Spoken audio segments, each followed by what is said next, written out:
Buenas tardes a toda nuestra audiencia. Gracias por acompañarnos en este nuevo episodio de Inside Red Américas, Maravillas Académicas. El día de hoy tenemos un gran invitado que nos habla desde España. Él es Alonso Peinado con el tema de fibrinolisis en el código infarto. ¿Es necesario u obsoleto el tratamiento? Bienvenido, Alonso. Hola, muchas gracias, Misael. Encantado de estar con vosotros. En primer lugar, presentarme. Soy Alonso Peinado y deciros un poco a qué me dedico, dónde me sitúo, cuáles son mis objetivos laborales respecto al código infarto. Bueno, pues como ya sabéis, soy Alonso Peinado, soy facultativo especialista de área en un servicio de emergencias prehospitalario, Centro de Emergencias Sanitarias 061 en Andalucía, en España, donde soy vocal del grupo de trabajo de cardiología. De ahí viene mi relación tan íntima con el código infarto, que un poquito más adelante os detallaremos, os daremos unas pinceladas, porque en una entrevista quizá no podamos hablar en profundidad del código infarto. Sin embargo, el 7 de octubre a las 14:20 uso horario de Panamá, nos podemos ver en Red Américas este año, donde desarrollaremos con más profundidad este tema. Además, soy facultativo especialista de área de urgencias y cuidados críticos del Hospital Quirón de Málaga. Bien, Misael, lanzo una pregunta genérica, ¿vale? De por qué este tema es tan apasionante. ¿Cuál es la relevancia de este tema a nivel internacional? Vale. Bien, el código infarto, desde que se ha establecido, ha supuesto una reducción del 30%, el 30% de la mortalidad en los pacientes con cardiopatía isquémica aguda. Eso es un antes y un después en la historia de la salud pública cardiovascular. Es una diferencia abismal. Quiere decir que ha mejorado la supervivencia en un 30% de los pacientes.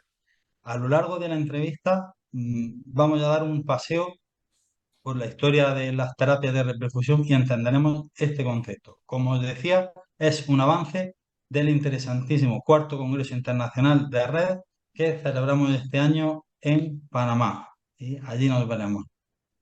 Muchísimas gracias, Alonso, y seguramente nuestra audiencia va a estar encantado de tener la información o la introducción más bien a este gran tema y extenso, sobre todo, de alguien tan preparado como tú. Y bueno, contarte que parte de nuestra audiencia, sobre todo, es personal de nuevo ingreso al área de la salud, desde alumnos hasta personal que es recién graduado o recién sale al campo laboral después de haber terminado sus años de formación. Entonces, seguramente esta introducción al tema les va a ser maravilloso. Y ahora, hablando de todo esto, nos mencionas que, bueno, el código infarto reduce un 30% la probabilidad de la mortalidad y la morbilidad, pero en realidad, ¿qué es un código infarto, Alonso? Vale. Bueno, Michelle, en primer lugar, mucho ánimo a todos aquellos que van a empezar a decidir a qué dedicarse un poco más en profundidad. Empieza una etapa preciosa, ¿no? Yo, desde mi punto de vista, os aconsejaría a que os decidieseis por los servicios de emergencias médicos. Pero bueno, yo defiendo lo mío, ¿no? Que cada uno defienda lo suyo. Bien, te contesto a lo que me preguntas. Bueno, la enfermedad cardiovascular supone la primera causa de muerte en la mayoría de los países, ¿no? De Latinoamérica y de Europa. Y dentro de la enfermedad cardiovascular, el infarto agudo de miocardio es la que se lleva la muerte más trágica, más traumática y más precoz. Vale, pues viendo este problema de salud pública, se genera un protocolo, un plan de atención a esta patología, que es una cadena de eslabones donde el SEM es el primer eslabón y fundamental porque es quien lo detecta, y el último eslabón, el cuarto eslabón, es rehabilitación cardíaca y medicina de familia con prevención primaria y secundaria. Entonces, todo eso conforma el código infarto y el buen hacer del cumplimiento de ese código ha supuesto esa reducción del 30% en la mortalidad. Como ejemplo, en mi zona, comunidad autónoma, Andalucía, el sur de España, se instaura el plan oficialmente en 2020 y vemos que casi el 90% de los pacientes con infarto agudo de miocardio reciben una reperfusión miocárdica en un tiempo apropiado, sin secuelas miocárdicas, un casi 90%, es decir, la mayoría de los pacientes en un futuro próximo estoy seguro que será el 100% de los pacientes que reciban esa reperfusión hemodinámica. De ahí radica su importancia.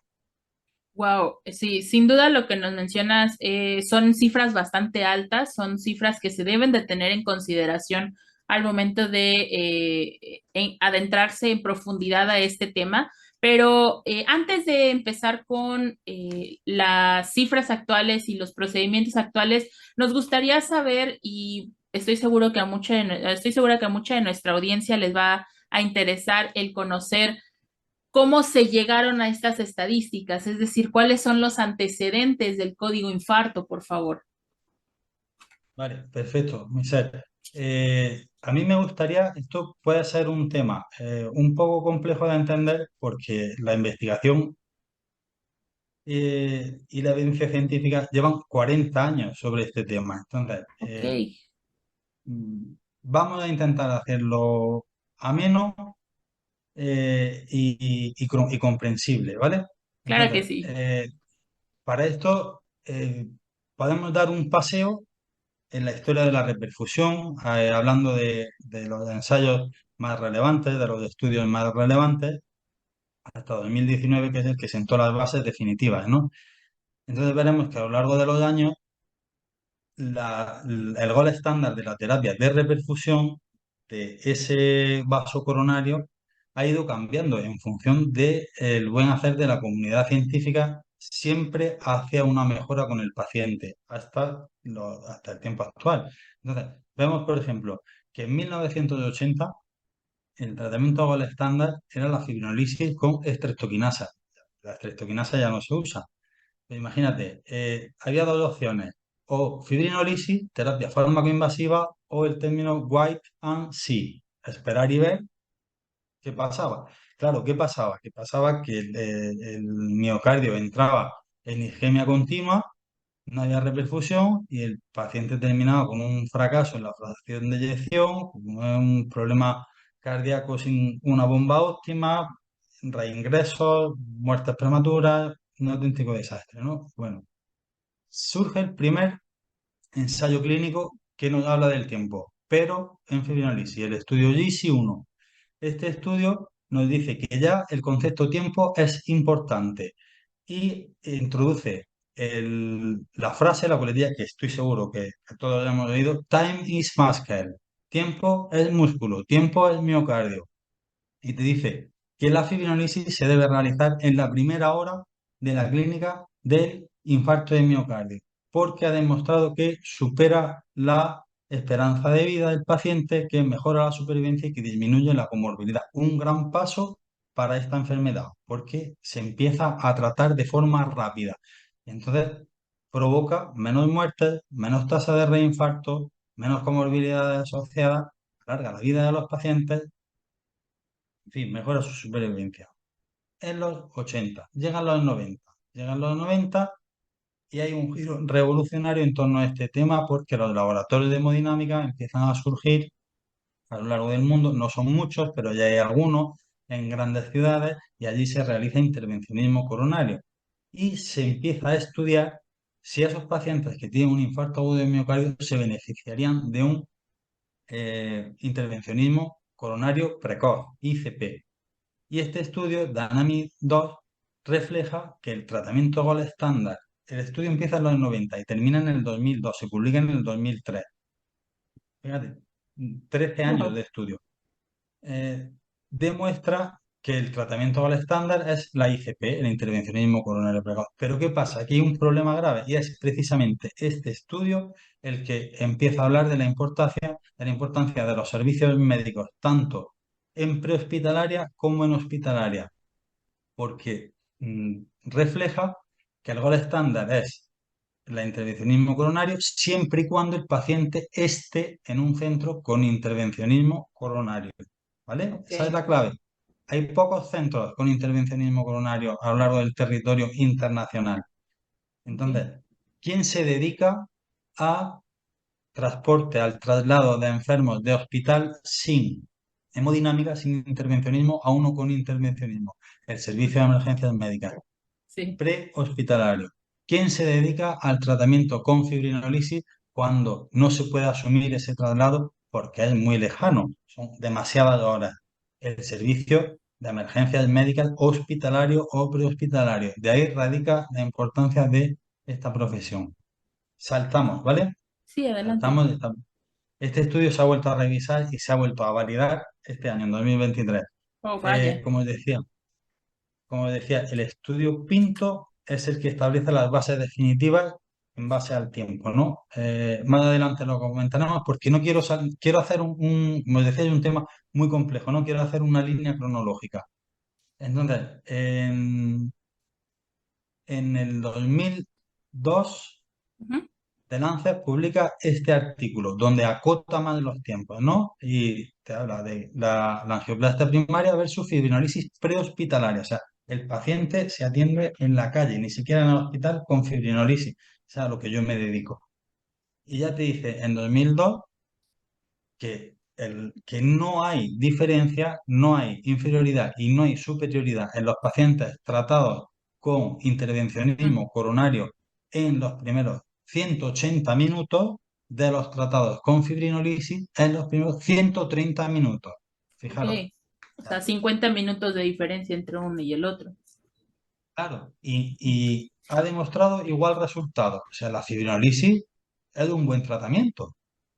Era necesaria y sigue siendo necesario. Ok. Dependiendo del tiempo, la clave está en el tiempo. A ver, si la comunidad científica va investigando y acotan aún más los tiempos. Y ya hablan en 2011, vuelve a surgir un metaanálisis de ensayos aleatorizados con una N de casi 7.000 pacientes que publica el Diario Americano del Corazón, ¿no? O sea, cada vez los estudios son más grandes, cada vez se estudia más, un tema que ha llamado muchísimo la atención, y un tema grave que los ministerios de salud les preocupa, deciden invertir mucho y surgen estos trabajos. Aquí te dice en 2011 que los pacientes que estén en un centro con angioplastia primaria se benefician, con intervencionismo coronario precoz, se benefician de ese tratamiento. Pero si el paciente está a más de 2 horas, 120 minutos, fijaros, ya hemos bajado de 190 a 120, a más Sí, de 120 minutos, el tratamiento ideal de ese paciente es la fibrinolisis, porque ok. aceptar un retraso de más de 120 minutos, más de 120 minutos, supone un perjuicio para ese corazón. Ujú. Ya te están diciendo en 2011 que el tratamiento de fibrinolisis sí es más de 120 minutos, en 2011, ¿vale? Ok. Ahora os quiero contar la segunda clave de que revolucionó este tema, ¿no?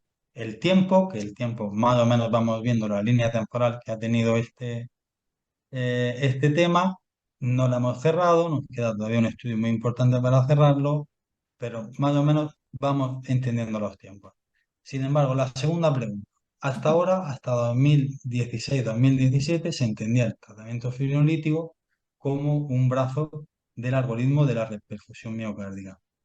Pero, ¿esa fibrinolisis se hace sola o esa fibrinolisis se hace acompañada de un intervencionismo coronario en segundo plano? Ok. Bueno, pues este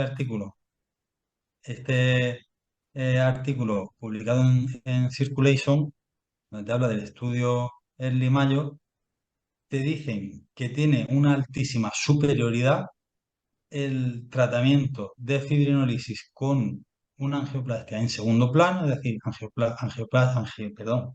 angioplastia facilitada, intervencionismo coronario facilitado en menos de 24 horas. Es decir, si el paciente reperfunde el vaso, fantástico. En menos de 24 horas hacemos la intervención.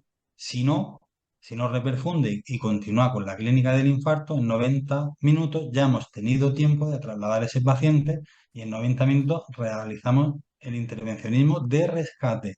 Fijaros, ¿no? Una vuelta más. Damos una vuelta más sobre este tema para volver a asegurar un beneficio para el paciente. O sea, cada década se ha ido limando un poco más, un pasito más, hasta que el tratamiento del paciente está enfocado a no dejar casi ningún fleco suelto. Os Ok. quiero contar, Doc, perdón, no, no, no, mencionabas ahorita que el tratamiento de rescate para nuestra audiencia, ¿cuál sería esta intervención de rescate como tal? vale. Eh, lo hacemos con un, si me permiten, mira, con un ejemplo práctico, esto es un protocolo muy bonito, la verdad es que es muy bonito, a mí me gustó mucho cuando lo leí, además conozco la zona. Y te pongo el ejemplo en base a lo que ellos hicieron, ¿vale? Claro. Eh, eh, medicina rural. Tres zonas de medicina rural de mi zona Ujú. que tienen un hospital muy lejano, a más de 2 horas, y por supuesto ese hospital no tiene laboratorio de hemodinámica, no tiene capacidad de realizar un intervencionismo Ya. coronario. Entonces, ellos durante 3 años se dedicaron a establecer un protocolo para los pacientes con infarto agudo de miocardio y hacían fibrinolisis. Entonces, eh, esa fibrinolisis, claro, te dice que la fibrinolisis es un tratamiento necesario, eficaz y seguro en 2017. Claro, la que me pregunta es, ¿estos pacientes se realiza fibrinolisis en la primera media hora de atención del paciente.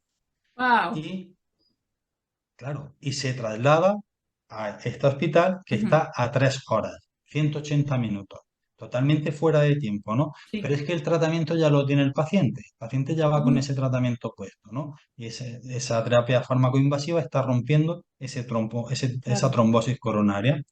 A las 3 horas llega al centro de referencia donde hay laboratorio de hemodinámica y el paciente no tiene ninguna sintomatología de ese infarto. Está resuelto. No tiene dolor, no tiene pruebas complementarias positivas para infarto. Hemos curado al paciente. Pues por seguridad, aquello que decíamos, a las 24 horas, como muy tarde, se realiza una angioplastia secundaria, un cateterismo cardíaco, una intervención coronaria donde se revisa el árbol vascular y se ve si es necesario algún tratamiento mecánico o Ujú. no. Es decir, una década antes no se revisaban esos pacientes, ahora por seguridad para el paciente Ujú. se revisan. Sí, claro. Imaginemos que estos pacientes eh, mm, se les pone el tratamiento fármaco-invasivo y está funcionando, el paciente se traslada y está funcionando muy bien, pero no termina de romper toda la trombosis existente. El paciente se queda con una trombosis del 40%, que obstruye el 40% de la luz del vaso. Ujú. A partir del 30% es necesario colocar de forma mecánica un stent. Bueno, el paciente seguiría Ya. teniendo dolor, llegaría a un centro con intervencionismo Ujú. en 180 minutos y eh, ha superado los 90, pero hemos llegado al centro con intervencionismo que antes no se llegaba, se quedaba con la fibrosis en hospital más cercano y se somete al laboratorio de hemodinámica, se coloca ese stent y finaliza el tratamiento del paciente con un control absoluto del problema. ¿Me he explicado Sí, en qué consiste la segunda parte del tratamiento? sí, sí, sí, La pregunta que me hacía. definitivamente sí. ¿Sí? Eh, vale. Mm, Michelle, Sí. entonces, eh, ¿algo que me quieras preguntar más? ¿Alguna duda que puedas tener? ¿Alguna incógnita? Bueno, aquí creo que nada más uno de los puntos que estaba destacando usted y que sería muy importante compartir con nuestra audiencia, tal y como lo hemos mencionado en otros episodios, es lo crucial y lo importante que es la coordinación y la comunicación interdisciplinaria para que tanto el personal prehospitalario como el personal hospitalario puedan trabajar en favor del paciente siempre, que al final esta persona, este paciente, es quien se va a llevar los beneficios de esta comunicación, justo por los alcances de tiempo que tiene para favorecer el tratamiento del paciente que esté calificado para un código infarto. Entonces, algo bien, bien importante para recordarles a todos, comunicación, una comunicación efectiva, una comunicación cerrada y el personal prehospitalario comunicar, buscar poder comunicarse con los hospitales receptores en caso de que usted nos esté escuchando en algún lugar donde esta comunicación aún no sea total. Y en caso de que ustedes se encuentren en un sistema de salud donde esta comunicación sea lo primero, de verdad que eso es lo que va a hacer una gran diferencia con los pacientes. Doc, nos gustaría por favor saber entonces como cierre, como conclusión de esta breve introducción al tema, ¿qué es lo más importante del código infarto? ¿Cuáles serían los puntos clave del código infarto y de su manejo, por favor? Vale, pues yo creo que lo más importante es el tiempo, porque es el tiempo el que determina qué tipo de terapia vamos a utilizar. Entonces, ¿qué hoja de ruta vamos a trazar, no? Ese tiempo son varios tiempos que en el día 7 de octubre lo trataremos más a fondo. El primer contacto médico, el inicio de síntomas, tiempo cero, tiempo DIDO, tiempo de aguja balón. Eso, para mí, la relevancia del código infarto, pero la relevancia del código infarto en su primer nivel, en el primer eslabón, donde estamos los servicios de emergencia principalmente prehospitalarios, ¿no? Ya viene toda la cascada de comunicación de la que hablábamos y el paciente va pasando el intervencionismo, unidad de cuidados intensivos, planta de hospitalización y sale del hospital. Y el paciente sale del hospital y va a rehabilitación cardíaca, que para mí es otro punto fundamental del código de infarto, que el paciente llegue a rehabilitación cardíaca lo antes posible, una rehabilitación precoz porque eso va a hacer que ese miocardio que se ha podido quedar algo resentido, aunque Ujú, sí, no tiene comparación con hace 20 años, ¿no? Pero claro. lo poco que esté resentido, que lo recupere. Entonces, eso Ok. es fundamental. Y luego, tener claro que la prevención primaria y secundaria son también claves de la supervivencia, que sin prevención primaria y secundaria, realmente, aunque nosotros hagamos muy bien la asistencia en la urgencia, mm, no vamos a poder mejorar mucho a nivel global, en términos de salud pública. Entonces, para mí es otro de los temas importantes. El tiempo, la parte inicial de la cadena y la parte final de la cadena, que es rehabilitación y la atención primaria, la medicina de familia con su prevención primaria y secundaria. Ok, entonces podríamos resumir que sería el tiempo, la preparación y prevención, que es de las cosas más importantes, y entonces la rehabilitación o ya el tratamiento primario y secundario de estos pacientes. Muchísimas gracias, doctor. Y también nos gustaría saber como duda, porque se tiene este mito que hay una edad específica para los pacientes que sean intervenidos de manera cardiológica o que tengan problemas cardiológicos.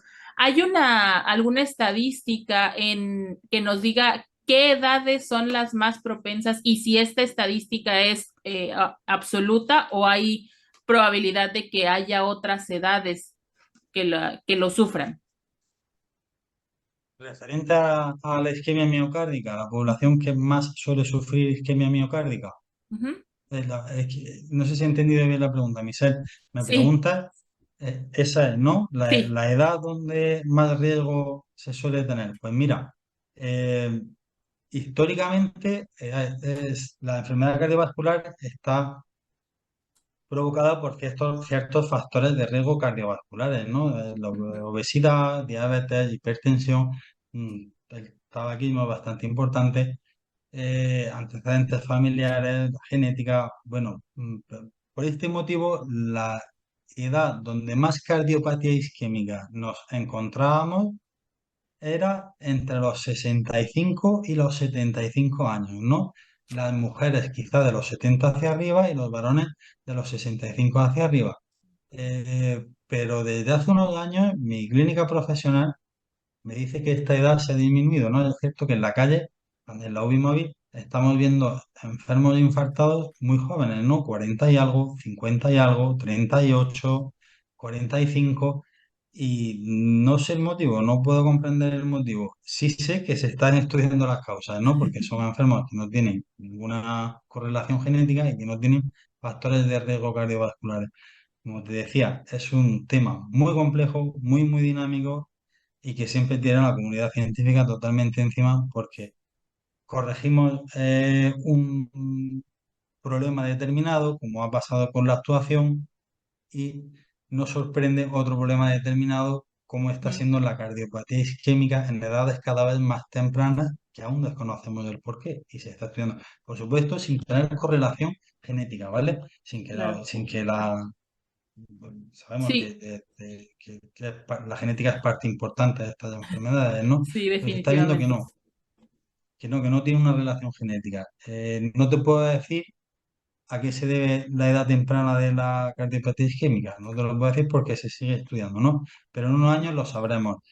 El mayor volumen de pacientes donde el infarto actúa es entre los 65 y los 75 años. Es el máximo pool de pacientes. Ah, bueno, una cosa muy importante. Ujú. Con los avances que hemos hecho con las terapias de reperfusión, ya no se queda atrás ningún paciente, no se desahucia a ningún paciente. Todo paciente que tenga un infarto agudo de miocardio se beneficia de un tratamiento de reperfusión. Si no se puede hacer una técnica, se puede hacer una terapia fármaco-invasiva. Y si no se puede hacer una terapia fármaco-invasiva, se puede hacer una técnica. Pero el 100% de los pacientes se pueden someter al tratamiento. Antiguamente se desechaban por edad. Es muy Ok. importante, muy importante. O sea, anteriormente se desechaban por edad en el sentido de mientras más grandes era menos probable que les dieran el tratamiento. Soy un paciente, por ejemplo, muy añoso, con Ya. muy malísima calidad de vida, no Ya. había recursos, Sí, entonces no había recursos, había que elegir los recursos, había que elegir los pacientes, había que trasladar a los pacientes fuera de su zona a lo mejor. Entonces, el paciente con 90 años estaba de los últimos en la lista, por decirlo así. Hoy en día, con todos los avances, hay un paciente que se beneficia del tratamiento. Si no es de uno, es de otro, pero se beneficia de un tratamiento. Entonces, eso es genial, ¿no? sí. Definitivamente, como siempre lo hemos dicho, es que todos estos avances y toda la educación de calidad continua han hecho que precisamente los pacientes sean los que se beneficien. Y pues bueno, nosotros como profesionales de la salud en las diferentes áreas y ramas que tiene la medicina, poder estar preparados y brindarles la atención necesaria y de calidad a los pacientes sobre todo. Y pues bueno, parte de eso es saber qué tratamientos, a pesar de no ser los gold standard como lo que estábamos hablando al inicio de la charla, son funcionales para los pacientes y son importantes conocerlos también. Ya para finalizar, Doc, nos gustaría saber qué, qué pasa con los atletas de alto rendimiento, porque hemos visto recientemente en muchos eventos masivos de deporte que hay estos problemas de jugadores, de participantes que sufren un, una, un problema cardíaco. Eh, ¿Te refieres al paro cardíaco o a la isquemia? A la Porque isquemia. si, vale, eh, el- obviando la parte, la isquemia puede provocar un paro cardíaco, pero hay otras causas cardiológicas que pueden provocar un paro cardíaco. Pero en el tema solo de isquemia, una isquemia, un infarto agudo de miocardio, los estudios te dicen que no tiene relación directa con el estrés, ¿de acuerdo? Te Okay. dicen que el estrés no es un factor de riesgo cardiovascular. Hay que matizarlo, ¿vale? Ujú. Eh, no es un factor de riesgo cardiovascular para una trombosis coronaria, pero el estrés si es un factor de riesgo cardiovascular para una enfermedad de Takotsubo, ¿vale? Ok, Una enfermedad de Takotsubo es una isquemia miocárdica por estrés, ok. donde el corazón, te cuento una anécdota, se llama así, lo descubrió un médico japonés, porque cuando el corazón se somete a ese estrés, ese músculo miocárdico se somete a ese estrés, coge la forma de una vasija en la que los japoneses guardaban los pulpos, ¿no? Y el médico que se fijó en esa, cuando estudiaba los cateterismos y se veía en la geografía, esa imagen era la imagen de un pulpo saliendo de una vasija, o sea, el corazón Ujú, y su anatomía se distorsionan completamente de su anatomía original y provoca una isquemia continua, ¿no? ok. Esta sí está relacionada al estrés del miocardio y probablemente esté relacionado con el alto rendimiento de los deportistas. Es muy Ok. difícil de demostrar porque puede ser reversible por causa natural, ¿de acuerdo? Mm, Sí. Entonces, llega al cateterismo, el paciente ya está bien y te encuentras en una imagen normal, ujú, porque ya está recuperado de forma natural. Si no se recupera de forma natural, sí te lo puedes encontrar así. Todo esto es obviando por completo el componente genético, ¿de sí, acuerdo? Que no sea de causa familiar, porque si sí, claro. tenemos un papá con enfermedad cardiovascular, una mamá con enfermedad cardiovascular y abuelos fallecidos de infarto agudo de miocardio, pues lo más probable es que sea causa cardíaca familiar, que además ya se estudia mediante determinaciones analíticas, mediante enzimas ya pues ya tenemos el modo de eh, poder ver, pronosticar la evolución futura de esos pacientes, ¿no? Imagínate, un deportista que no Ujú, sabe si puede tener una enfermedad cardíaca o no, pero sí sabe que sus abuelos fallecieron de un infarto agudo de miocardio en una edad pronta, ¿no? Con 62 años, por ejemplo. sí, Pues esa persona ya puede saber su predisposición al infarto agudo de miocardio mediante un análisis. Avance wow. muy importante también. Mm. Sí, claro, sobre todo el saber, quizá, bueno, quizá la parte del análisis no esté disponible en todos lados por el momento, sino que se está trabajando para poder acercar estas opciones a las personas. Sin embargo, es bien importante el saber nuestros propios antecedentes, porque justamente eso puede ser la clave en el ambiente hospitalario para poder saber hacia dónde dirigir la problemática de los pacientes en aquellos que, claro está, no se tenga ninguna otra condición externa o ninguna otra sospecha del por qué llegó el paciente a esta clínica. En fin, muchísimas gracias, doctor. La verdad es que es un tema bastante interesante, es súper extenso, pero como lo mencionamos al inicio, pues es únicamente la introducción a su ponencia magistral que tendrá el 7 de octubre en el Congreso de Red Américas que se llevará a cabo en Panamá este año. Entonces, los invitamos a que se inscriban a esta ponencia si se quedaron con la curiosidad o con más dudas sobre el tema, por favor. Y pues bueno, antes de despedirnos, doctor, nos gustaría saber si tiene usted algo que quiera comentarle a nuestra audiencia. Eh, Principalmente, muchísimas gracias por permitirme estar aquí y que espero que os haya gustado este podcast, que lo disfrutéis, que os llame la atención y que os provoque inquietud y empecéis a investigar sobre el tema, porque, como os digo, es apasionante y además, conforme vas investigándolo, te das cuenta de la capacidad que tiene el ser humano de conseguir siempre los mejores resultados. Así es, doctor. Pues bueno, muchísimas gracias. Yo los saludo desde México y el doctor desde España. Les deseamos a todos aquellos que están saliendo de turno que lleguen con bien a sus destinos y descansen, y aquellos que están iniciando su jornada laboral que tengan un turno de lo más genial. Nos vemos en el siguiente episodio. Hasta luego. Gracias, hasta luego.